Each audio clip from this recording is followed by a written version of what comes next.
Hi, and welcome. Thank you all for joining us in today's interview with Dani Conway, right? Yeah. And Dani, I've been following your stuff for a while, and I've been so intrigued by your story because I feel like there are so many similarities between your story and mine. And so I had to get you here on my YouTube channel. So thank you so much for accepting my invite and welcome. Thank you so much for having me. I'm really excited to chat with you. I feel the same way. I've also been watching some of your videos and I can definitely relate. I know that a lot of our parts of our stories are definitely relatable. So I'm excited to kind of dive in and have a Yay. chat. I'm so excited. Awesome. So, Dani, I'm gonna let you give us a little bit of a background about your story, Sure. especially your personal struggles and how you eventually came to find that the animal-based diet is so much more superior than what we have been brainwashed to believe, unfortunately, for decades. Yeah, so I was 65 pounds overweight on a fat-free diet. Doing all of the, fat-free eating and kind of like a bro diet that my personal trainer friends were telling me that I should do like 15, 20 years ago. And this just wasn't getting me the weight loss I was looking for. So I was very focused on weight loss, but I also had a lot of hormone and digestive issues going on as well. And I basically chicken, brown rice, and broccoli, an hour and a half minimum of cardio exercise a day, and literally no results.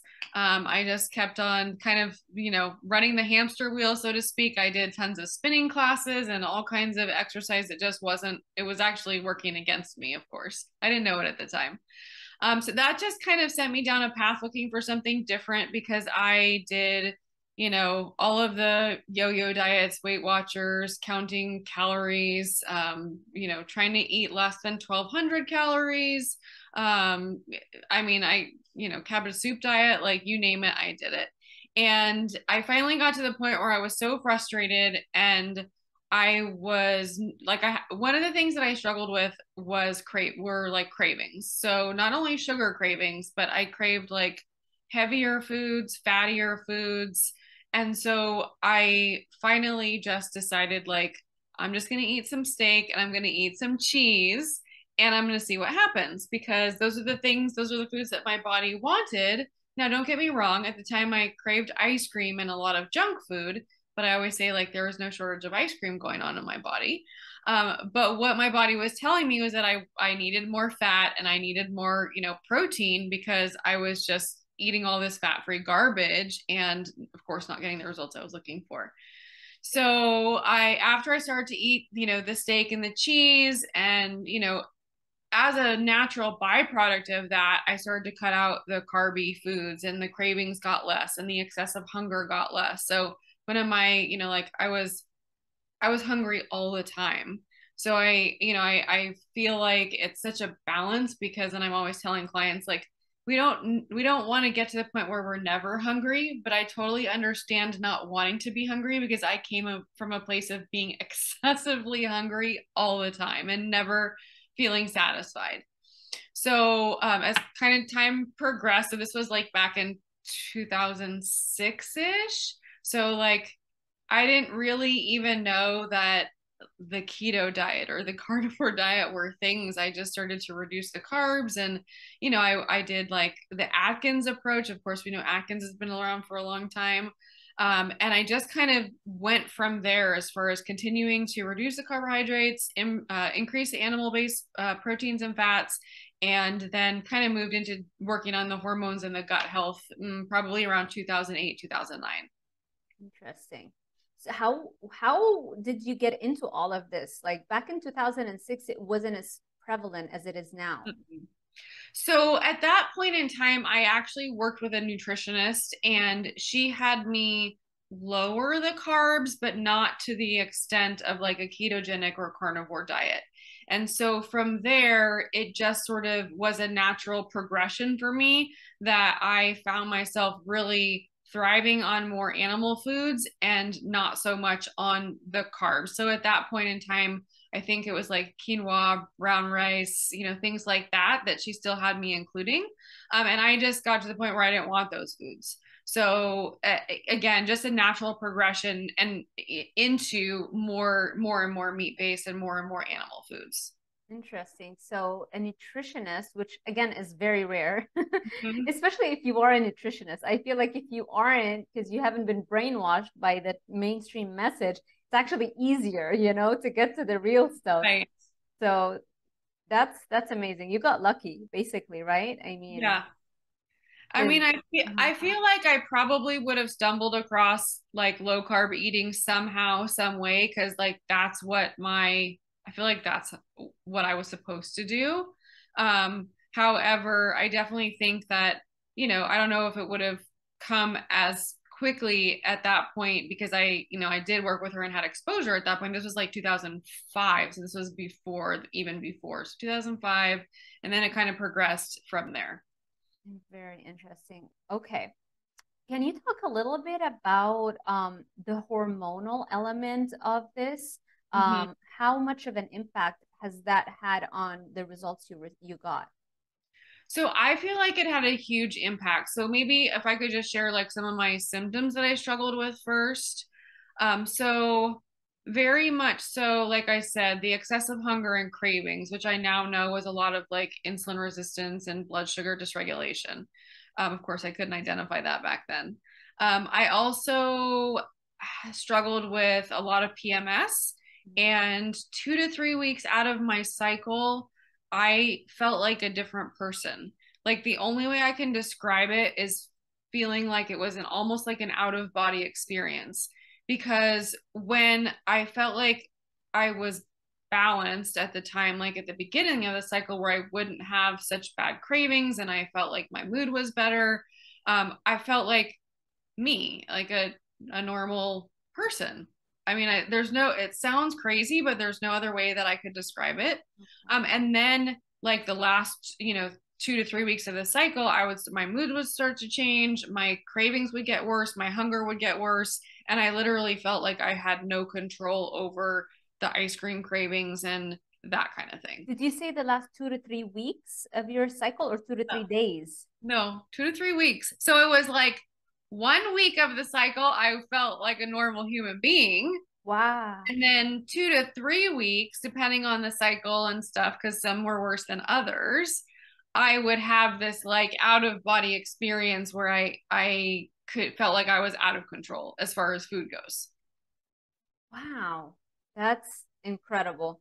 So that was happening before you changed your diet, obviously, right? Or Yes, it was happening before. I mean, and to be really honest, even though I changed my diet, all of those things, those cravings, they took a while to go away. And I had to do some specific hormone and gut work okay. to help that happen. So, full disclosure, yes, I was low carb, keto-ish, when I started that 2006 time frame, but I still struggled quite a bit with a lot of those symptoms depending on the cycle and what was going on, and the on again off again starting over every Monday, okay, get to the weekend, a lot of that perpetual yo-yoing.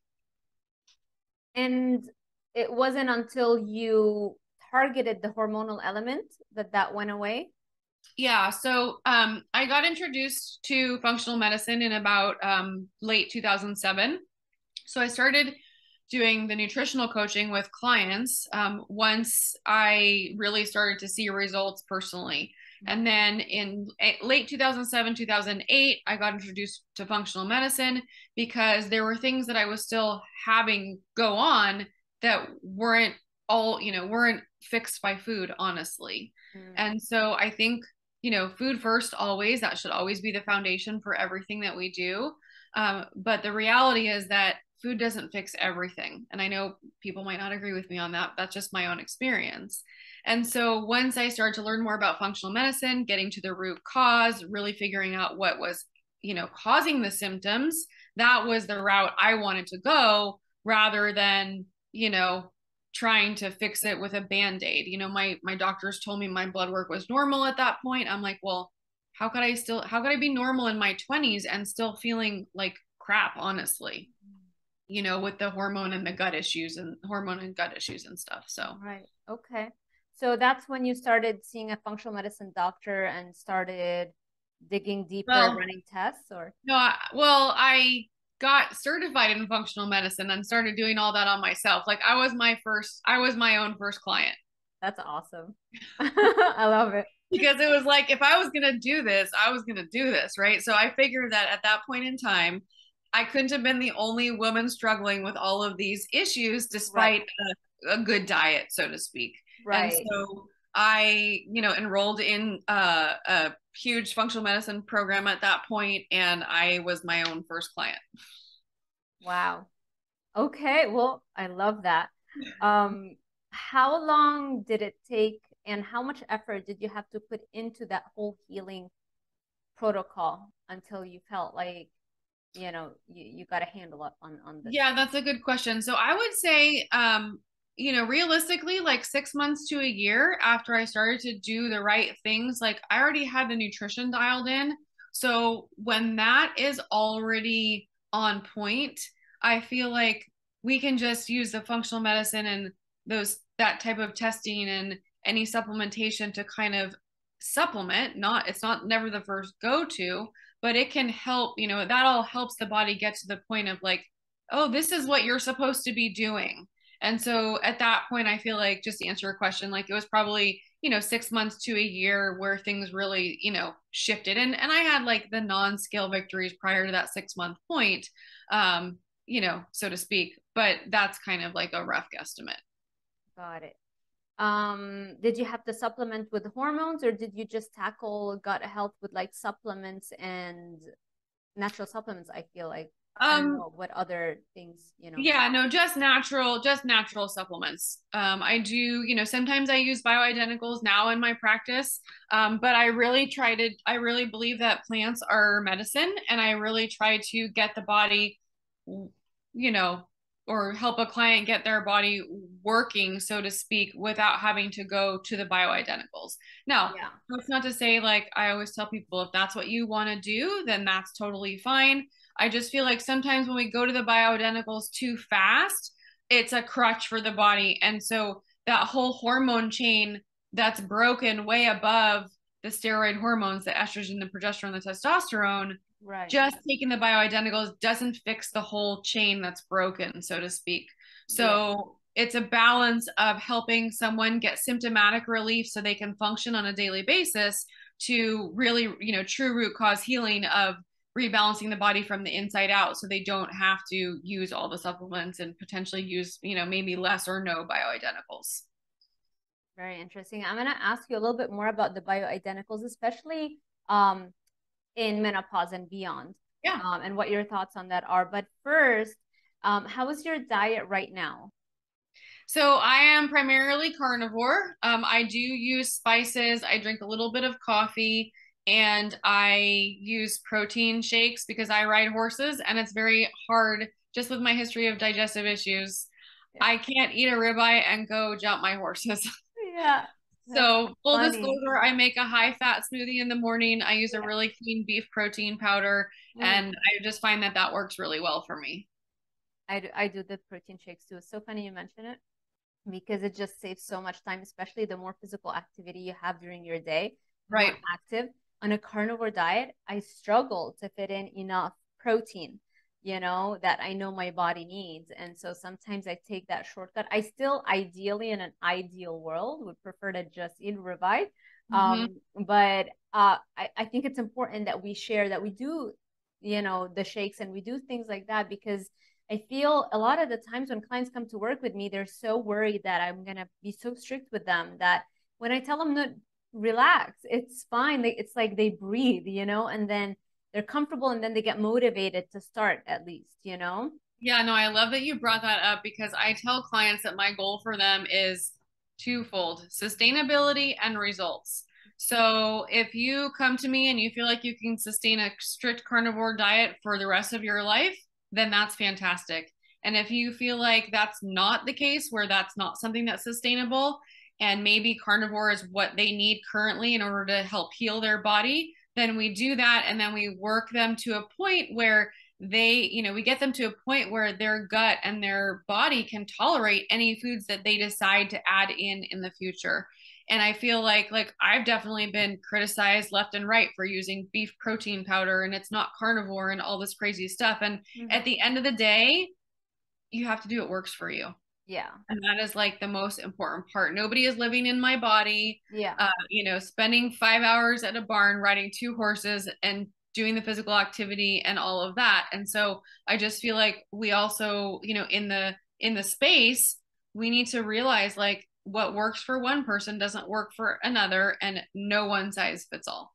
Exactly. And that's also driven by how much of a need there is. Like, let's say if I had an autoimmune condition, let's say I had psoriasis or debilitating depression or whatever it is, then I would have to be strict, because then I would know, like, I can't tell myself it's okay to have a shake when I know I have this issue, But for me, I don't have something that's so pressing. I just do it, for better mental energy, mental focus, better energy, no aches and pains, all those kinds of stuff, which for me are huge. Better skin, but they're not like debilitating condition, Right. Well, and if I could bring up, like, on the flip side of that, I've also worked with clients, and this was myself years ago too, like their gut is so dysfunctional that they actually can't eat meat multiple times a day. Right. So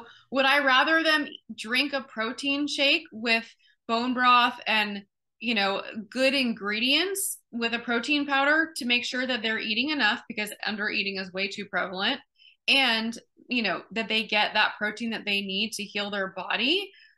Those two things outweigh anything else as far as I'm concerned. 1000%. Couldn't agree with you more. Love it. So you talked about the diet, and let's talk about exercise, your exercise protocol right now. So you're riding horses 5 hours a day, every day? No, so I don't ride for 5 hours. That's just the time that I spend. I have two horses. And so that's just the time that I spend on the days that I ride both of them. There's some days that I only ride one, and then some days that I ride both. So yes, I do ride horses, and I love them. I love it. Where are you located? Because I'm in Ocala, which is like the horse capital. Oh yes, you are like in this is your heaven.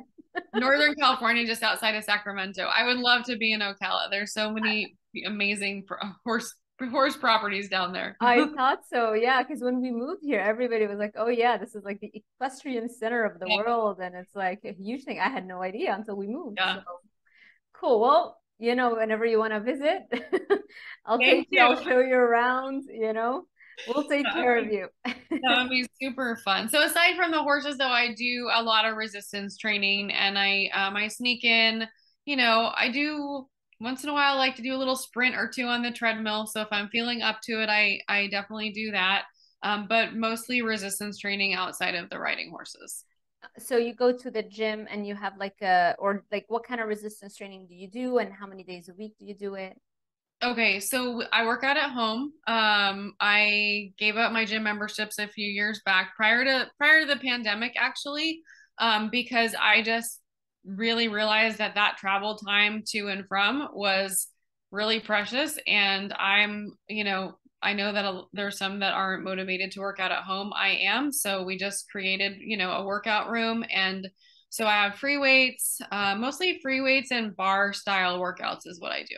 Awesome. And you do that every day? 4 to 5 days a week. Okay. And then I do I'll do like my rest, what do you want to call it? Like recovery day. I'll do just walking, or take a rest day once in a while. Full disclosure, I am not good at rest days. I don't know about you. Same thing. Every time I have a recovery or rest day, I'm like, you can see a post on my Instagram feed complaining about it. It's like, oh, yes, it's hard. So I do try to do active recovery or active rest, because I find that I work from home. So if I don't have a job where I get 10,000 steps a day. Yeah. So that's why I feel like just doing a little bit of walking or something in the morning on an active rest day. That's why I feel like, that's okay for me. Yeah. I do the exact same thing. I got this desk bike. It's normally right here behind me, but when I have a podcast, like I'll move it away. And I love it. I'm obsessed with it. It's so comfortable to work on it. I'll just put the laptop, and I'm biking and I'm working. So on my recovery days now, yeah, they're recovery in that I'm not running. And I'm Right. not lifting, but I'm moving, so I'm still burning calories, and Yeah. it changes your mood when you're physically active. No, for sure. I feel like my body craves that physical activity, and I don't have a movement desk, but I have a standing desk that goes up and down. So at least on the days where I'm in my office, like longer office days, I can get up and down and work standing up. So that helps too. Yeah, 100%. Um, Before we move into a little bit of the questions that I have with regards to, bioidenticals, the under eating, all that kind of stuff, I have a note here that I wanted to ask you about breast implant illness because I remember you had a personal story regarding that. So if you can share a little bit about that. Yes. Yes, I would love to. In fact, I meant to message you before and let you know, like you can, if you have, if you think anyone would find value in me sharing that story, I'm happy to share on that. Awesome. Yeah, so I decided in like 2012, 2013 that I wanted to get implants because that's what They're women pretty. they're pretty. Boobs are fun until they're not fun anymore. Yeah. Yeah. And so I got implants, and within 3 weeks of the surgery, I started to have like a flare up of digestive issues and things that I thought I kind of blamed on the anesthesia, and really never to kind of fast forward the story a little bit. I spent thousands of dollars on acupuncture to help with all these symptoms. I mean, I was obviously functional medicine practitioner myself, trying to do all the things that I knew how to do. It was a super shameful time for me because here I was spending my life and my career helping women heal their body, heal from autoimmune issues, get to the root cause of their problems. And I had these foreign bodies in my body causing my own body a lot of problems. Right. So in 2018, I knew about BII, breast plant illness, toxicity.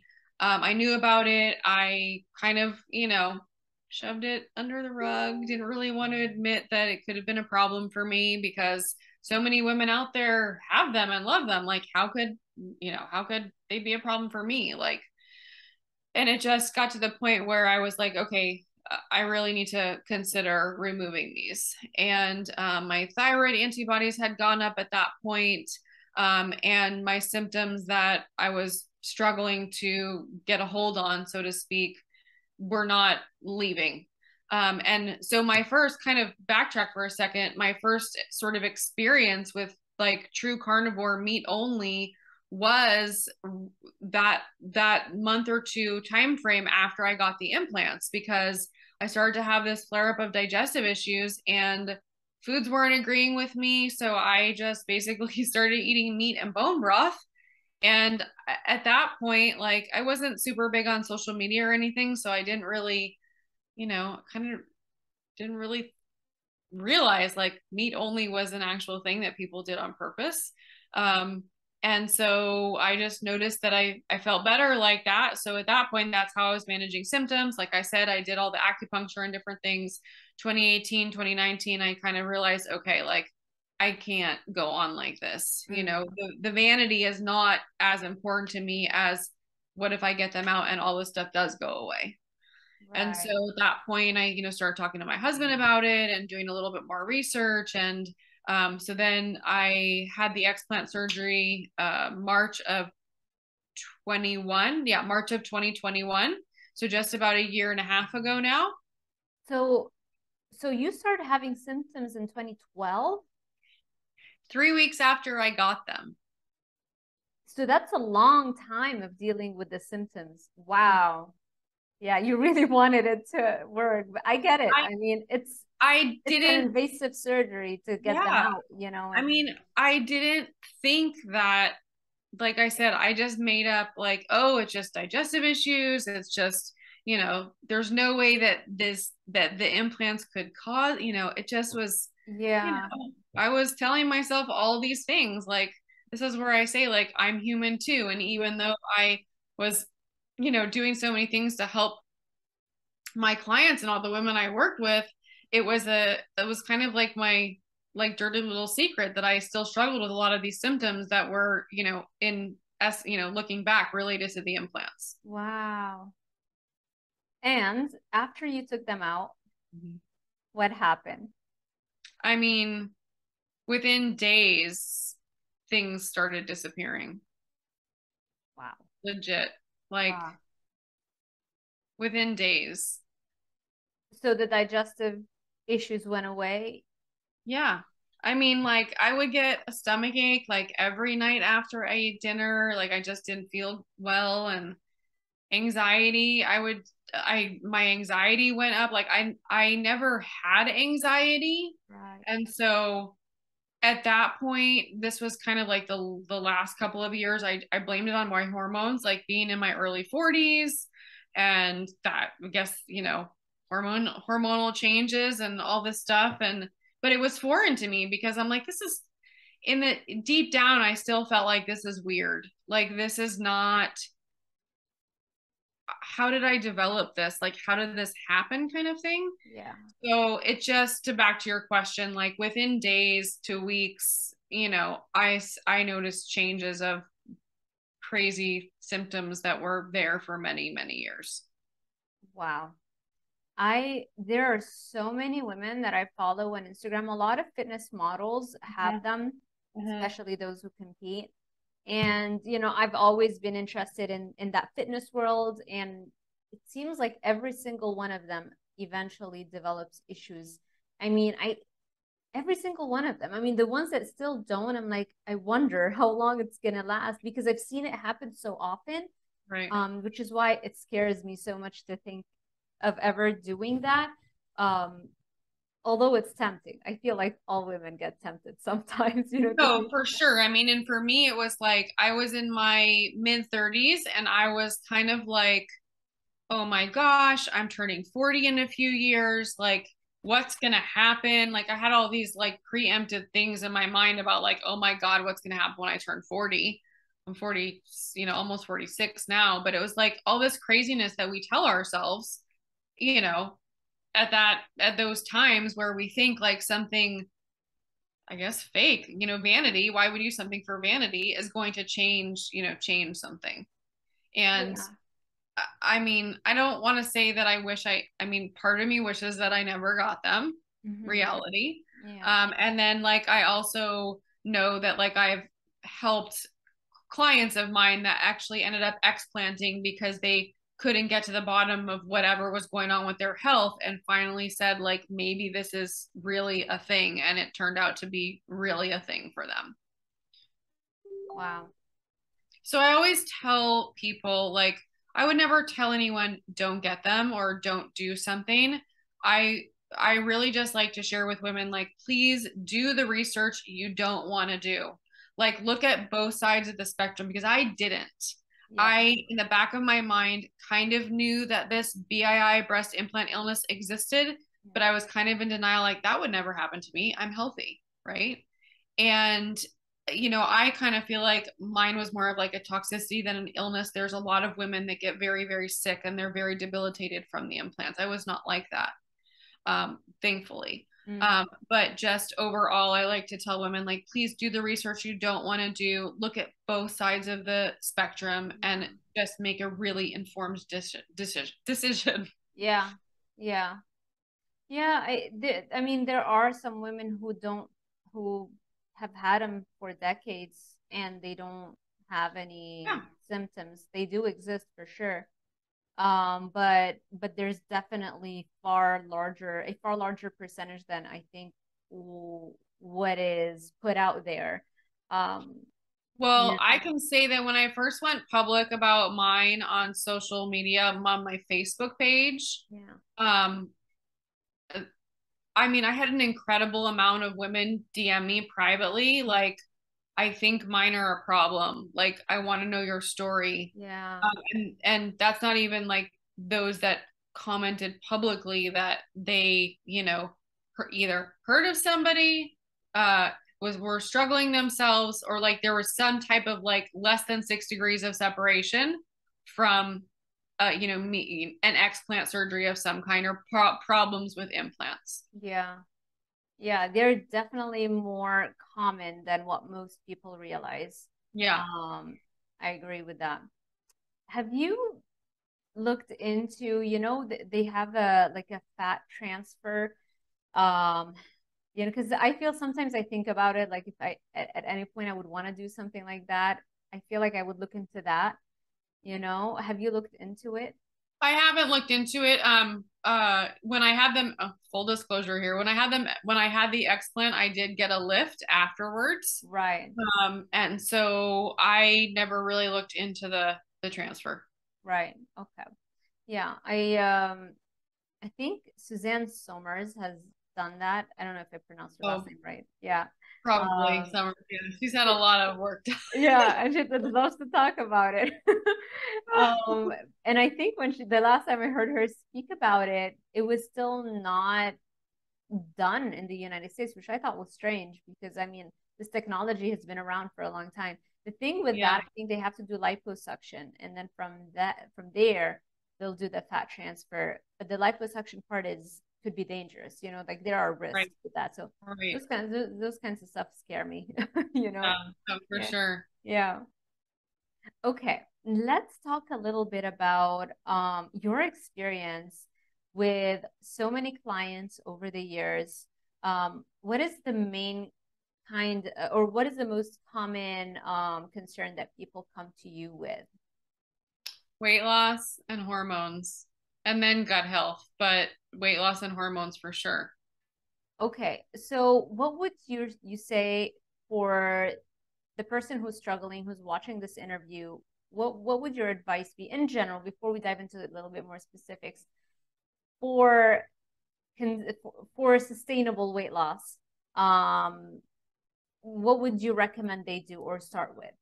Yeah, so I mean, sustainable weight loss it's a big topic, and I have always had a higher fat approach because I came from a place of cravings, restricted 1200 calorie dieting, fat free, never feeling satisfied, and craving fatty foods. So with that being said, I found a way for myself to figure out like, okay, I can still eat higher fat, good amount of animal protein and lose weight. Mm-hmm. So that's really what my, goal or advice is, like food first always, no matter what. If food is not right, then nothing else can be right. If food isn't right, we can't have balanced hormones, we can't fix our gut health, we can't have balanced moods, we can't sleep, all of those things that make such a difference with weight loss results. None of that can happen if food isn't right first. So that foundation, that's where, like, the name of my practice is Nutrition the Natural Way. That's where that came from, because food always has to be addressed first, the right balance of proteins, carbs, or proteins and fats, and then carbs if somebody's eating carbs. And that's really the main key in terms of what I feel, for Yeah. sustainable weight loss. And now that you mention it, I remember I checked your stories this morning and it said 80% fat, right? And the rest protein. And then if you're eating carbs, I guess part of it would be carbs. But would you say that that's a general recommendation that would work for most people? 80% fat. So I would say, honestly, no, that's not going to work for many people. It's going to work for a lot and it might not work for many. And here's why. So when I say, for me, I have the range. So 70 to 80% fat, 20 to 30% protein, maybe a few carbs. I eat Greek yogurt. I eat, eggs. I really don't eat cheese, a little bit of cream. There's a couple carbs in the protein powder, like we were talking about earlier. Do So you do fruit and honey before you finish that? Okay. no, I don't. No, Yeah. I disagree with fruit and honey being part of a carnivore low Yeah. carb Yeah, diet. Well, me too. not low carb, maybe low carb. Well, not honey, but maybe fruit on low carb. Yeah. But as far as keto and carnivore goes, no. Yeah, I agree. Um, so that being said, the reason I say that like 80% might not work for some people is if their digestion can't tolerate that high amount of fat right away. So some people have to work up to that and rebalance their digestion on the way to working up to that, because they just don't have enough stomach acid or digestive enzymes, or they, gallbladder issues or things like that. Mm-hmm. The other, the other piece of it is, some with, 80% fat. You got to look at the other factors as far as like, what were they doing beforehand? Mm-hmm. Were they significantly under eating?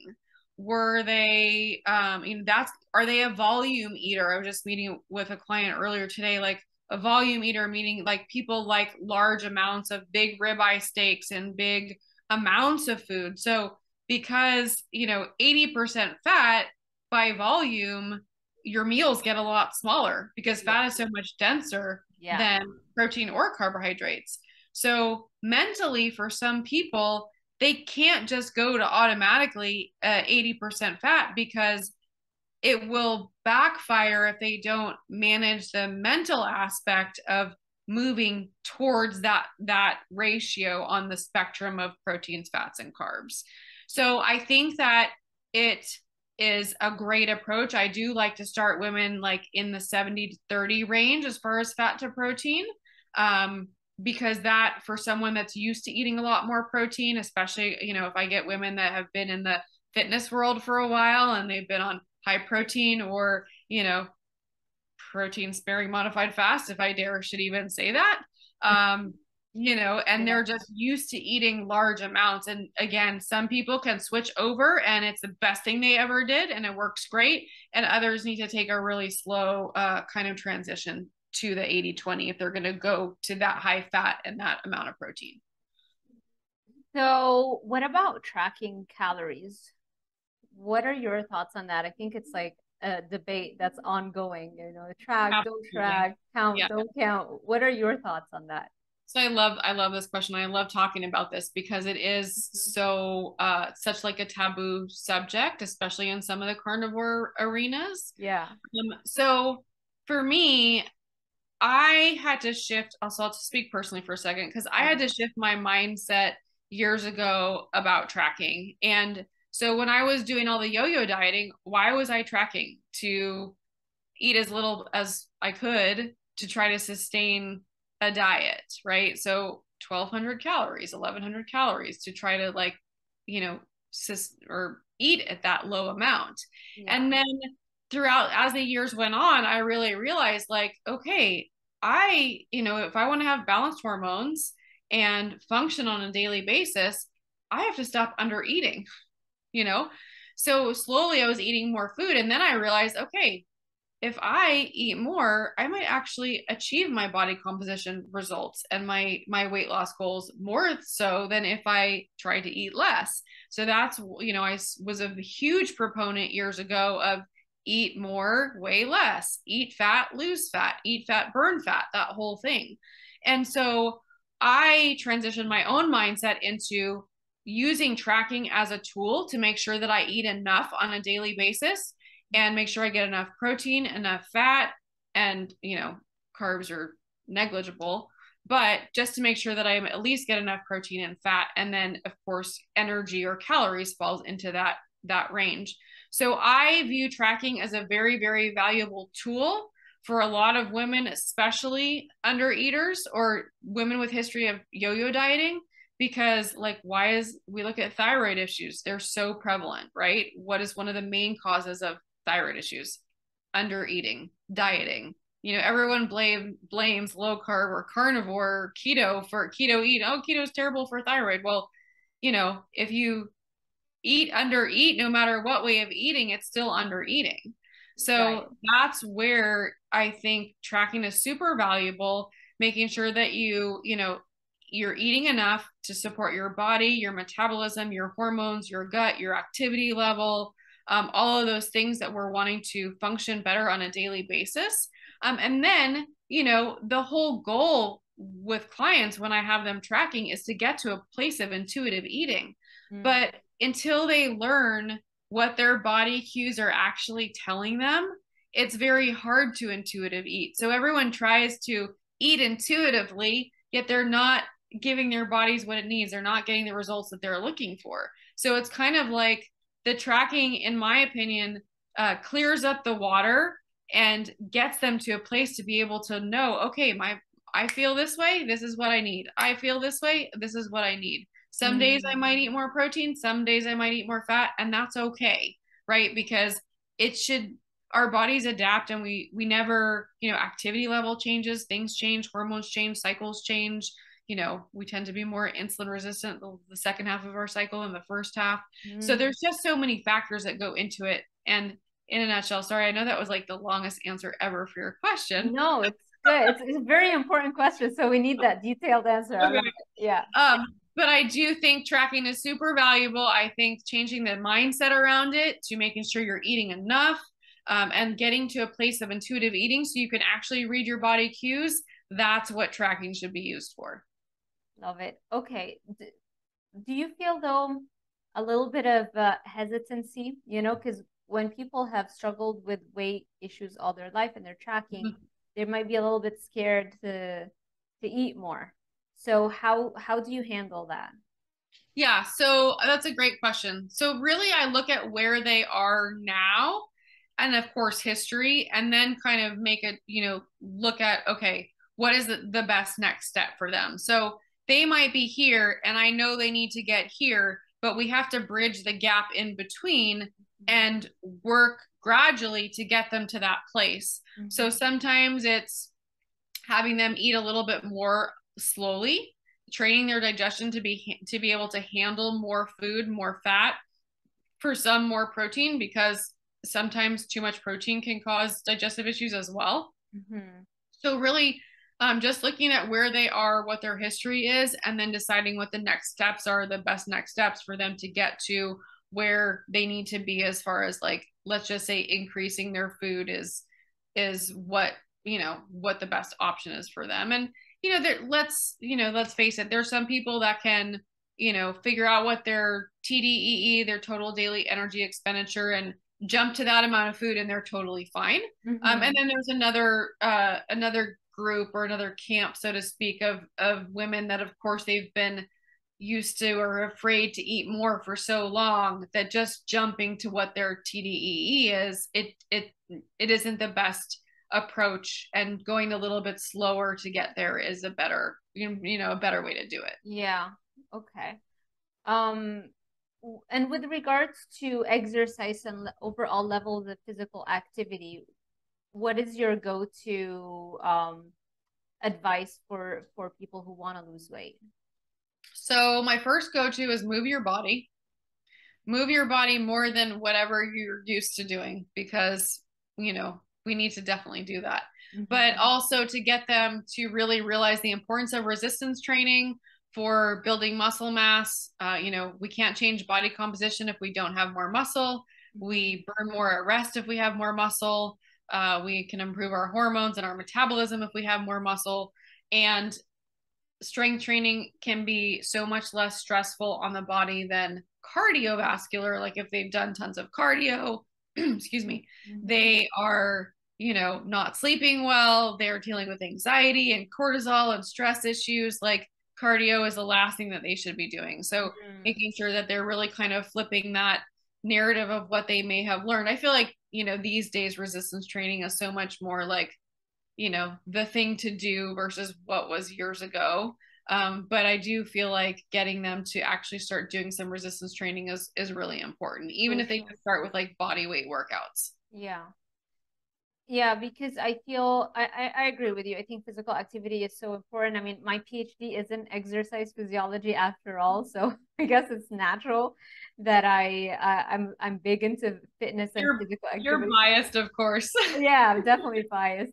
And the thing is, I see in the carnivore world a lot of push against physical activity. And it's like, it's not about working out, it's just eat right. But then the thing with exercise is not just about burning calories. It literally changes your neurotransmitters, it changes your hormonal environment. It has so many benefits that actually makes it easier for you to choose healthier foods, Yeah. and to stick with that carnivore diet. And so that's why I always like to focus on that. And, I'm so glad that you also agree just how important it is to start lifting weights and depending on your adrenals. And of course, I think do you do any testing with the cortisol and stuff to Yep. see?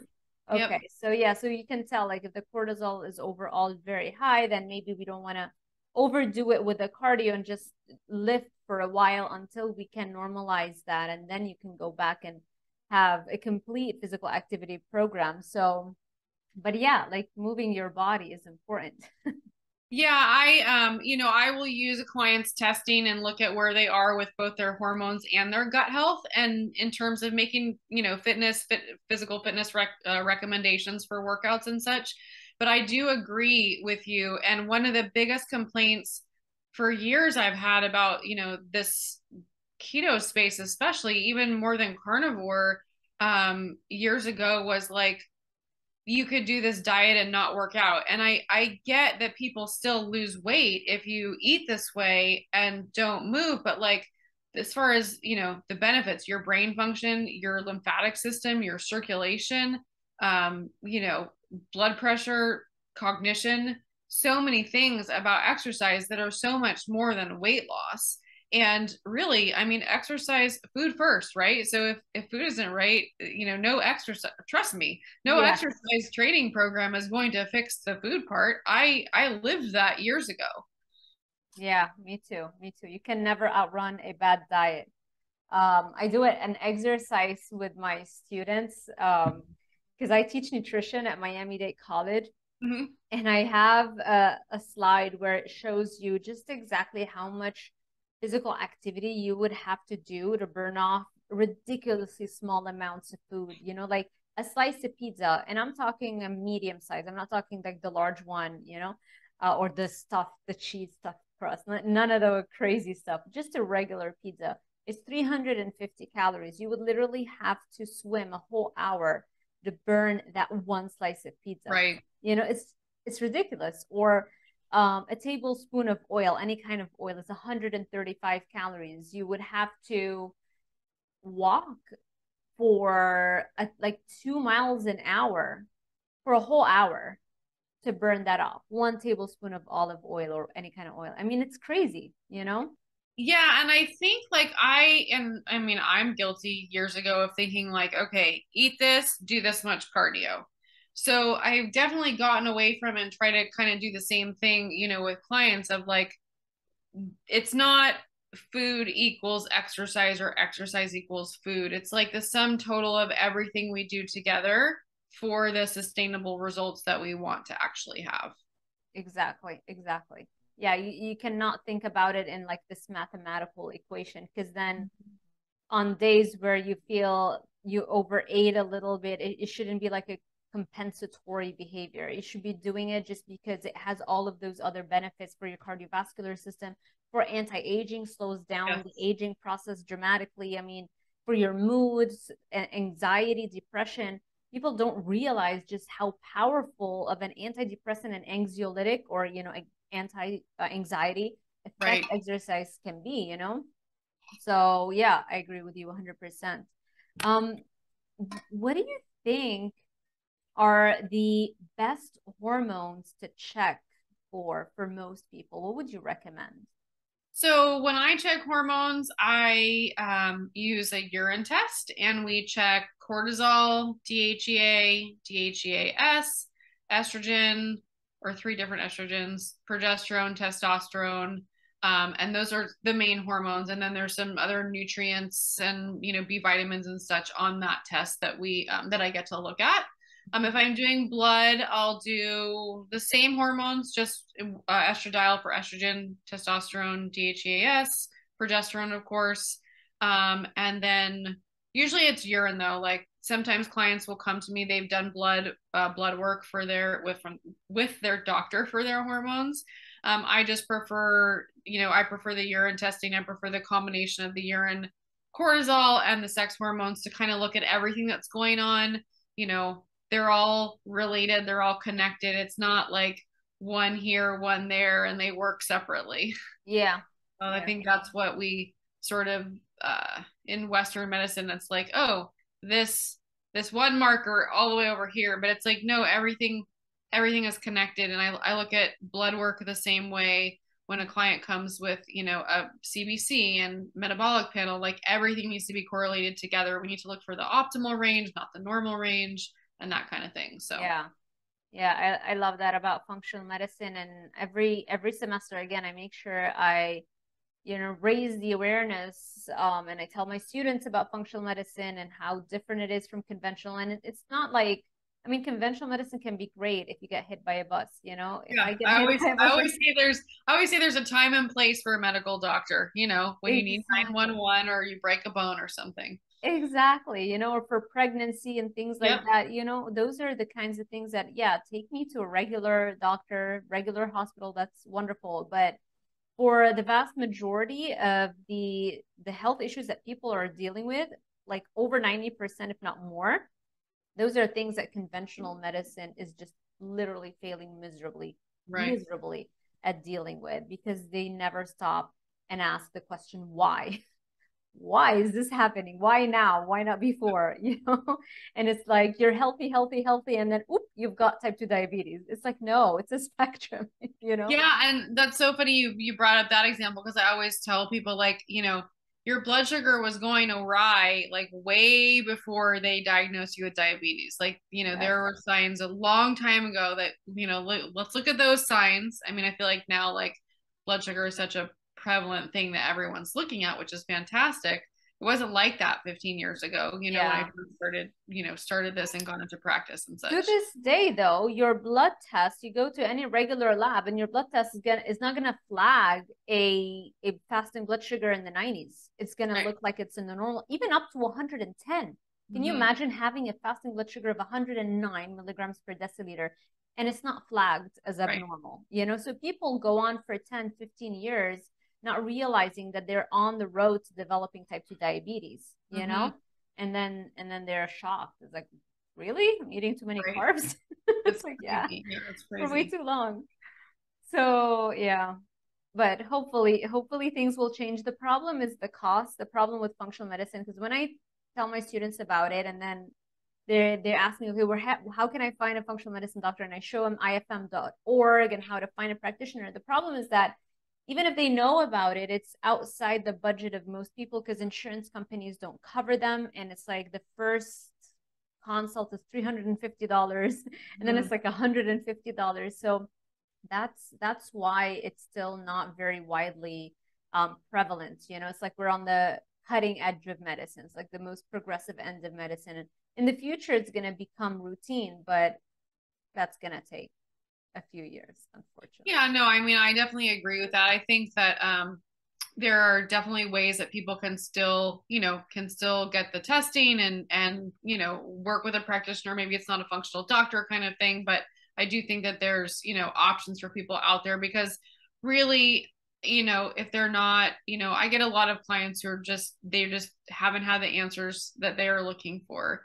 Their doctors are not helping them anymore, or they have tried and they're like beyond, oh, your blood work is normal. Same thing I went through years ago. Well, then why do I still feel like crap kind of thing? So, Yeah. Yeah. It's like eventually they feel like they have no other recourse because they've tried everything that conventional medicine right. has had to offer. And now, like, at the end, they have to find a functional medicine doctor who Right. actually understands basic physiology. Right. Or yeah, and a lot of clients too, like, and I don't know if you find this with yours, but they want someone who can relate to what they're struggling with because the a lot of doctors are just not relatable and they're trying to explain what they're going through and they just have no conception of it. Yeah. Yeah, that's what I always say. Your personal struggle is your greatest advantage. Because of that, people under you can understand and empathize with others because you went through the exact same thing, and probably doctors didn't believe your thought, you're just complaining, or it's all in your head, or you just need a little bit more discipline. And So yeah, you can definitely help them in a way that no other doctor can because they've just been pretty healthy. Because if they weren't, they probably eventually find their way into functional medicine, you know? Well, I think too, I always say, like, when we were just talking about, even like there's a time and place for medical doctor emergencies, like the things that they're looking for are degenerative diseases, right? And so, like I said, things can go awry way long before someone gets diagnosed with something. And so that's where kind of looking at like optimal ranges on blood work versus normal ranges and kind of breaking down what's actually happening, relating all of those markers together rather than, oh, one here, one there. That is like such a better, approach for those that don't have anything like medically wrong, yet they're not feeling the most optimal and the best that they know that they can. Yeah, exactly. 100%.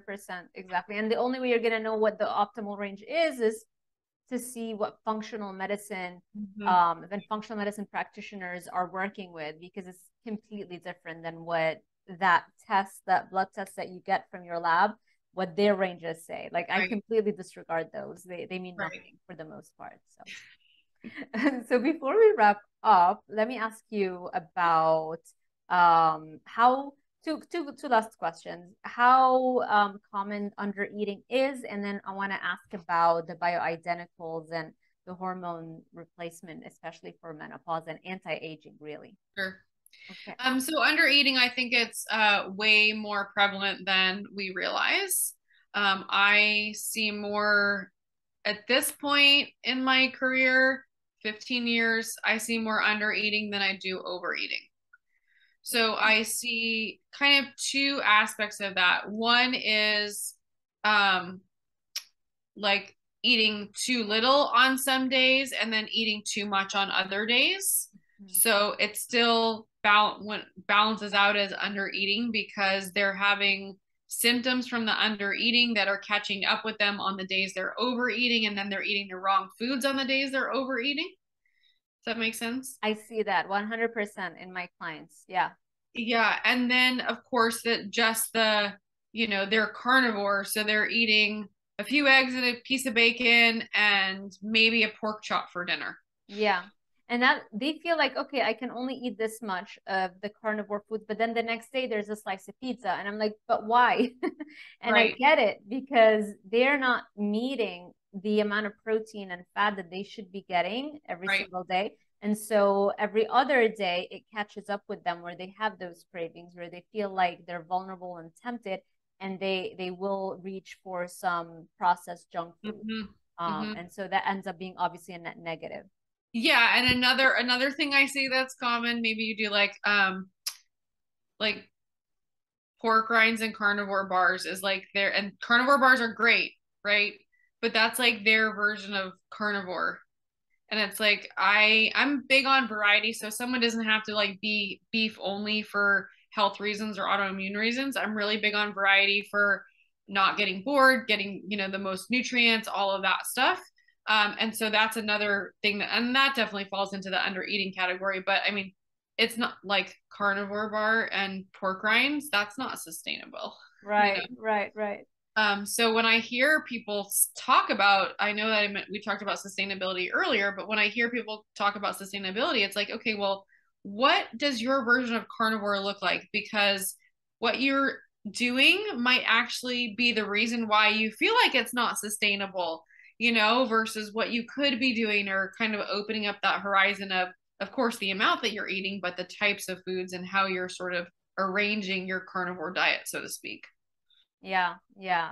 It's so easy to dive to go down that rabbit hole of just, or eggs and bacon, or, Mm-hmm. those really delicious carnivore foods. And we have to remind ourselves that, yeah, those are great compared to what most people are eating, but they're not optimal. If you really want to get all of the benefits of a carnivore diet, think first meat, red meat first and foremost, and then you can include all the other fun stuff. Yeah, I Um, I think I always say like those are complimentary or like side dishes, right? Like eat those as side dishes. Garnish, exactly. garnish Exactly. your meat with bacon kind of thing. It's not. Yeah. So, what I do, you know, what I like to do, I'll do like ground beef and then I'll have sunny side up eggs, like a couple of sunny mhm. side up eggs on the side. And then that's like the fat from the runny yolk is Yep, mixes the with the ground yolks. beef and it's delicious. So, but yeah, I can definitely get tempted to do bacon at every meal. And like my husband, like all he sees me is eat bacon sometimes. And so that's why I have to readdress the balance every once in a while. It's like, okay, more meat. And you have to pay attention to that because it's very easy, like you said, to go to those foods, the pork rinds, Yep, the bars and stuff. The good stuff, the good thing though is that on an animal-based diet, there's not too many temptations as opposed to agree. a plant-based diet, all the different kinds of bars you could be eating. So you kind of restricted. But even with that, sometimes I guess we can find ways. Yeah, I think that just in general, just like a side note on the like the carnivore bar, things like salami, deli meats, things like that. I think those are great to use like in in case of emergency break glass kind of thing. Like if you're on the go, if you need to bring stuff with you, you know, something like that. And those foods are fine for those times. I feel like save those foods for those times so you can, you know, be successful when you're out and about. If you're going, you know, you're going to be gone, you bring a cooler, you throw that stuff in the cooler kind of thing. And then, you know, if you're using that stuff all the time and then you have those types of foods also when you're out, then that's where the deficiencies start to come in. So, like, I have a lot of carnivore clients that have been carnivore for at least a year, yet they have B12 deficiencies, B6 deficiencies, like Wow. iron, low iron, you know, On a crazy. carnivore diet, that's crazy. Yes. Yeah. Yeah. So, I mean, of course, we have to look at gut health and all of the processes, the body systems, and what's happening. But it just goes to show you that, you know, a poorly formulated carnivore diet is prevalent. Mm, interesting. Did you see any other kinds of deficiencies that are prevalent? So those are like the most typical that I see. B vitamins, B12, B6, I iron. never would have guessed. Right. Yeah, Wow. so that usually goes back to gut health, leaky gut, and what's going on there, what's causing the malabsorption or the absorption issues. I see. I see. Okay. Do you work with the Spectra cell? You know the Spectra cell, they have like a complete panel for I think it's like $300 or something, and it like you do that. So I have used that micronutrient test. I think it's a good one. I typically do like the hormone testing, the GI testing, and then like I do a comprehensive wellness blood panel that's like 87 to 90 markers that gives me a full iron panel, CBC with differentials, multiple inflammatory markers, expanded thyroid, fasting insulin, sometimes C-peptide. So it's again fairly comprehensive. I get enough information from that. As far as deficiencies go, I use the organics. It's another urine test. Mm, I feel like I don't necessarily. Sometimes, like I said, if you know, I might use that micronutrient test if I need to. But I yeah. get so much information from those other tests that I find that those for me really give me enough information that I need to be able to take a client like through a 5-phase treatment plan. Awesome.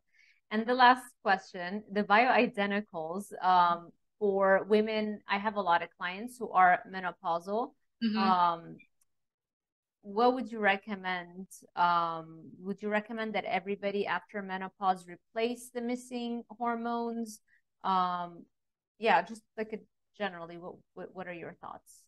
So my first initial thought is test, don't guess. So many women will go to doctors that will just put them on various forms of bioidentical hormones without doing any testing and just going based off of symptoms. Mm, I think that's really dangerous because if you don't actually know what's happening, two people can present with the same symptoms for multiple different things, and the treatment can be very different. So that's the first thing is make sure you're going to a doctor who is testing those levels. Now, as far as the bioidenticals, I personally feel like there's a lot that can be done before getting to a place of having to use the bioidentical hormones. Yes, there's going to be some women that are just so depleted that they can be really helpful. But some women also start on bioidenticals and don't necessarily have symptomatic relief. mm, So I'm sorry, this is like a long answer and there's no short answer to it. But again, it kind of depends on the person, what's going on for them, what their levels are. Are they, full hysterectomy or partial hysterectomy? What are their adrenals doing? What is their gut status? Like there's just so many factors. And I do think, again, I'm not against bioidenticals. I've recommended them. I've sent clients to their doctor. I've worked with clients as they're, working alongside with the client and they're working with their doctor. So it's a joint effort. But again, there's just no one answer to the question. Got it. Okay. Awesome. Well, thank you so much, Dani. But before I let you go, what are your goals for the next 5 to 10 years? Where do you see yourself? Oh my gosh, put me on the spot. Honestly, I see myself continuing to do what I do. I feel like this is what I was meant to do. I would like to, I did a lot of group programs back in like 2016 through 2020. And then after that, I sort of got back to a lot of like more one-on-one work in my practice. I never got away from the one-on-one, but just kind of how things evolved at that point. I would like to get back to some kind of larger scale group program. I kind of have some ideas in the back of my mind, but we'll see how they kind of turn out down the road kind of thing. But at this point, I just see myself continuing to, really give women the confidence that they can stop starving and start living their life and not have to live with the symptoms that they've been so used to living with on a daily basis. Awesome. Where can people find you? Yeah, so my website is nutritionthenaturalway.com. My Instagram is carnivore.keto.fitness. I'm on Facebook as well. I have a carnivore keto Facebook group. So I'm happy to share the links with you and you can kind of post it with the YouTube video. Yeah, they will definitely be posted in the description box. Awesome. Below the video, everything will be there so you can connect with Dani as easily as possible. Thank you so much, Dani. This has been awesome. Thanks so much for having me, Sarah. It was great chatting with you. Awesome. Thank you all for joining us. I hope you enjoyed this content. If you did, make sure you give this video a thumbs up, subscribe, and hit that little notification bell icon so YouTube alerts you every time I post a new video. Thank you all for watching, and I will see you in the next one.